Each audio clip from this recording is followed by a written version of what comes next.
नमस्कार, मैं प्रोफेसर जयदीप आपको बहुत स्वागत करता हूं आपके अपने YouTube channel astro with Joy पे। बहुत सारे पेरेंट्स, बहुत सारे यंगस्टर्स हमसे बहुत टाइम पूछते रहते हैं कि सर शादी कब होगी? शादी के लिए एक्चुअल टाइम, परफेक्ट टाइमिंग कब है हमारी? तो हमें लगा कि क्यों ना इस टॉपिक पे एक वीडियो बनाया जाए और आप लोगों के साथ शेयर किया जाए, जो कि एस्ट्रोलॉजी के थ्रू आप बहुत बहुत आसानी से ये जान सकते हैं कि आपके लिए शादी का परफेक्ट टाइमिंग कब निकल के आ रही है या आपकी शादी कब होगी। तो इसके लिए जो सबसे पहला और सबसे सिंपल टेक्निक है दैट इज द विवाह साम पॉइंट। अब समझते हैं ये पॉइंट कौन सी पॉइंट है एस्ट्रोलॉजी पे। ये पॉइंट वो पॉइंट है जिसके थ्रू ऊपर से जुपिटर की गोचर हो रही हो या गोचर के दौरान जुपिटर अगर उस राशि को एस्पेक्ट कर रहे हो जो कि आपके चार्ट के हिसाब से आपके विवाह साम पॉइंट है, तो आपके लिए उस टाइम पे शादी होने की चांसेस या प्रोबेबिलिटी बहुत ज़्यादा बढ़ जाती है। तो आप यहाँ पे लगे एक चार्ट को देख पा रहे हैं जिसके थ्रू मैं आपको बहुत आसानी से समझाऊंगा कि इस पॉइंट को आप लोग कैलकुलेट कैसे कर पाएंगे। तो चलिए सीखते हैं। तो जैसे यहाँ पे आप देखते हैं कि ये कन्या लगन की कुंडली लगी हुई है। तो कन्या लगन के चार्ट के ऊपर सबसे पहले हम लोग देखेंगे कि फर्स्ट लॉर्ड कौन सा है और सेवेंथ लॉर्ड कौन सा है। आप अपने अपने चार्ट के अकॉर्डिंग वो देख सकते हैं। जैसे ये कन्या लगन की चार्ट है वर्गो एसेंडेंट की, तो यहाँ पे फर्स्ट लॉर्ड पे Mercury Budh and seventh lord है जुपिटर।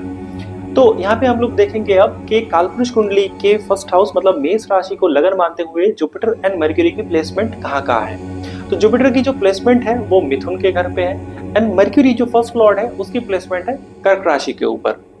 तो यहाँ से हम कालपुरुष कुंडली की पहले हाउस से काउंट करेंगे कि जुपिटर एंड मरकरी कहाँ कितने कितने घर आगे बैठे हुए हैं। तो जुपिटर जो बैठे हुए हैं टॉरस फिर जेमिनाई, मींस कि अगर मेष से हम लोग काउंट करें तो 2 घर आगे बैठे हुए हैं। उसी तरह से हम लोग देखेंगे कि मरकरी कहाँ बैठा हुआ है, कर्क पे बैठा हुआ है। तो अगर मेष से हम लोग काउंट करते हैं तो मेष वृष मिथुन मतलब 3 घर आगे बैठा हुआ है। तो फिर हम इन दोनों को ऐड या समेशन करेंगे। सो 2 + 3 = 5, 5 घर आगे कालपुरुष कुंडली से। अब हम देखेंगे कि मरकरी कितने डिग्री पे बैठा हुआ है और जुपिटर कितने डिग्री पे बैठा हुआ है। जुपिटर यहाँ पे 5 डिग्री का बैठा हुआ है एंड मरकरी यहाँ पे 22 डिग्री का बैठा हुआ है। तो दोनों की डिग्री को हम लोग सम करेंगे तो आता है यहाँ पे 22 और 5 27 डिग्री, राइट। तो अब हम लोग कालपुरुष कुंडली के पहले भाव से मेष राशि से चलेंगे 5 घर और 27 मिनट। तो 5 घर अगर हम लोग चलते हैं तो मेष वृष फिर जेमिनाई फिर कर्क फिर सिंह, उसके बाद आता है 27 डिग्री और जोड़ते हैं तो कन्या।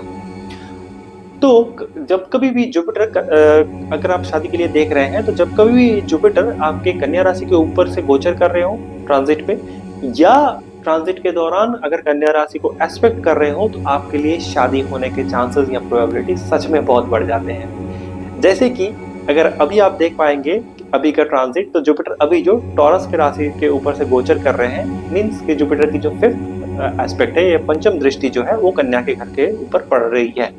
तो इस साल इस जातक का अप टू मई तक में शादी होने के लिए बहुत अति उत्तम समय है एक तरह से। तो ये तो गया विवाह साम पॉइंट, इसके थ्रू आप भी बहुत आसानी से कैलकुलेट कर सकते हैं कि आपके लिए शादी का परफेक्ट टाइम कब निकल के आ रहा है। ऐसे ही 1 2 3 और सरल टेक्निक हम आपको बता देते हैं, आप अपने चार्ट के ऊपर अप्लाई कर सकते हैं कि आपके चार्ट के ऊपर देखिए कि धन कारक का प्लैनेट कौन सा है जेमिनी एस्ट्रोलॉजी के थ्रू। अब जेमिनी एस्ट्रोलॉजी में 7 कारकाज हैं, उसके ऊपर अभी कभी बात करेंगे। तो उसमें से जो भी प्लैनेट आपके सबसे लोएस्ट डिग्री का है एक्सेप्ट राहु एंड केतु, जो 7 प्लैनेट्स है उसमें से जो सबसे लोएस्ट डिग्री का है मतलब 2 डिग्री 1 डिग्री 0 डिग्री 5 डिग्री जो भी आपके चार्ट के अकॉर्डिंग है वो देखिए।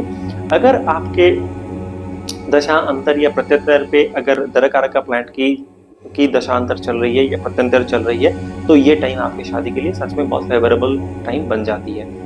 वैसे ही आप और एक चीज देख सकते हैं कि आपके राशि चार्ट या आपके लगन चार्ट को खोलिए और देखिए कि वहां से 12th हाउस का लॉर्ड कौन सा है। 12th house Lord from the राशि चार्ट या लगन चार्ट के ऊपर या 12th हाउस में बैठा हुआ प्लैनेट कौन कौन सा बैठा हुआ है। अगर इन सब प्लैनेट्स की आपके दशा अंतर या प्रत्यंतर चल रही है तो यकीन मानिए ये टाइम आपकी शादी के लिए बहुत ज्यादा हाईली प्रोबेबल टाइम बन जाती है।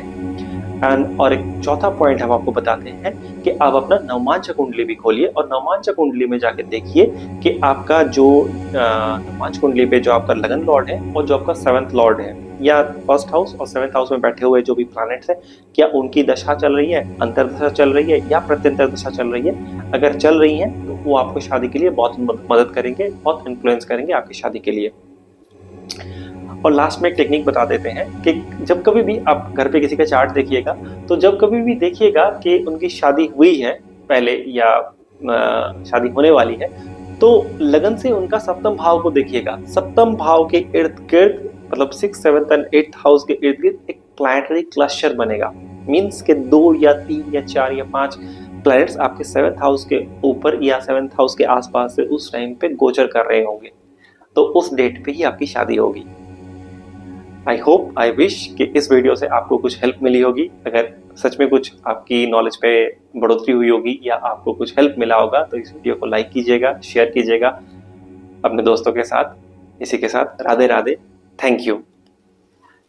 और अगर आप लोग मुझसे कांटेक्ट करना चाहते हैं तो नीचे दिए हुए नंबर पे आप पर्सनल कंसल्टेशन के लिए बुकिंग कर सकते हैं। धन्यवाद।